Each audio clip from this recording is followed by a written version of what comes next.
श्री शिवाय नमस्तुभ्यम। दोस्तों, आज मैं आप लोगों को सावन में किस तरह से पार्थिव शिवलिंग की पूजा करते हैं वो विधि बताऊंगी। उसमें क्या क्या सामग्री उपयोग होता है वो बताऊंगी। सावन में सभी लोग प्रतिदिन शिवलिंग की पूजा करते हैं और पार्थिव शिवलिंग बनाते हैं, परंतु मैं आज बनाई हूँ क्योंकि आज पंडित प्रदीप मिश्रा जी ऑनलाइन हम लोगों को रुद्राभिषेक कराएंगे, तो उसमें जुड़ करके आप भी किस तरह से रुद्राभिषेक का लाभ ले सकेंगे इसके लिए मैं बताती हूँ। किसी क्यारी से सबसे पहले आप मिट्टी लाएंगे और मिट्टी में थोड़ा घी मिला देंगे। गोपी चंदन है अगर आपके पास तो गोपी चंदन मिला देंगे। मिट्टी को छन्ने से छान लेंगे और उसके बाद घी मिलाएंगे और फिर गूंथ कर अच्छे से पहले शिवलिंग बनाएंगे, फिर जलाधारी बनाएंगे, कम से कम 11 रुद्र बनाएंगे और एक कीर्ति मुखर्जी बनाएंगे।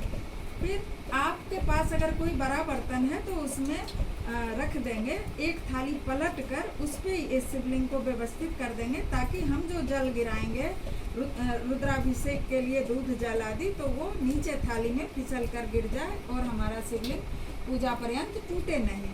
तो ये हो गया, ये मैं आपको शिवलिंग दिखाई। अब पूजन सामग्री के बारे में बताती हूँ कि क्या क्या पूजन सामग्री इस पूजा में आवश्यक है।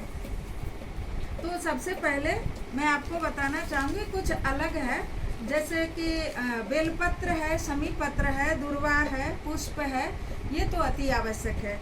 इसके अलावा गेहूं के 21 दाने, देखिए मैंने गेहूं के 21 दाने गिनकर रख लिए हैं। कमलगट्टे के 5 दाने मैंने पहले से ही अलग करके गिन के रख लिए हैं। चावल के 108 दाने हैं।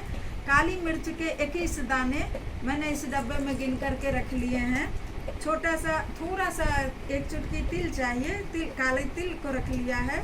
फिर कपूर है और माचिस है, लौंग इलायची है, पान भी लगेंगे। पान भी 2 दीपक तैयार करना है दोस्तों। 1 दीपक तो आरती के लिए पहले से ही रख लेना है, आरती के समय काम आएगा। और 1 दीपक पूजा के लिए, कर्म साक्षी होने के लिए पूजा के समय अनवरत ये दीपक जलता रहेगा। 2 जनेऊ रख लेना है दोस्तों, एक गणेश जी के लिए और एक शंकर भगवान के लिए। इसके अलावा अष्टगंध चंदन है, गोपी चंदन है, जो आपके पास ये चंदन है वो रख सकते हैं आप शंकर भगवान को लगाने। पार्वती जी के लिए मेहंदी, हल्दी, कुमकुम रख लेंगे, कलावा रख लेंगे, वस्त्र में इसका उपयोग करेंगे।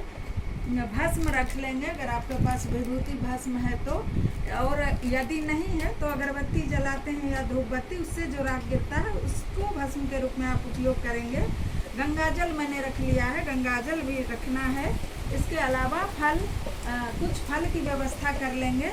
ऐसे भगवान को जितना आप सक्षम है उतना चढ़ा सकते हैं। मिठाई की जगह मिश्री, बारिश हो रही है मिठाई नहीं आ पाया तो मैंने मिश्री रख लिया है। अब धतुरा का फल और फूल लगेंगे। बेलपत्र, शमी पत्र, ये तो मैंने पहले ही बता दिया था। इत्र है, इत्र भी।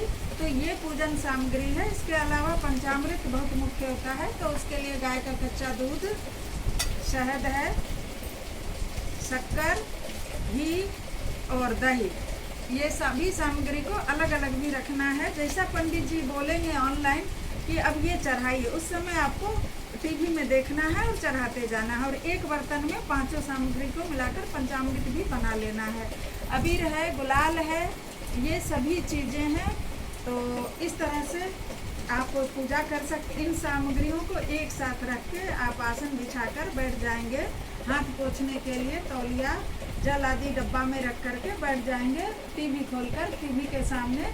और पंडित जी जैसा जैसा कहेंगे वैसा वैसा उस सामान को आप उठा करके और अकेले कमरे में भी संपूर्ण रुद्राभिषेक कर सकते हैं और रुद्राभिषेक के फल को प्राप्त कर अपनी मनोकामना की पूर्ति कर सकते हैं। श्री शिवाय नमस्तुभ्यं।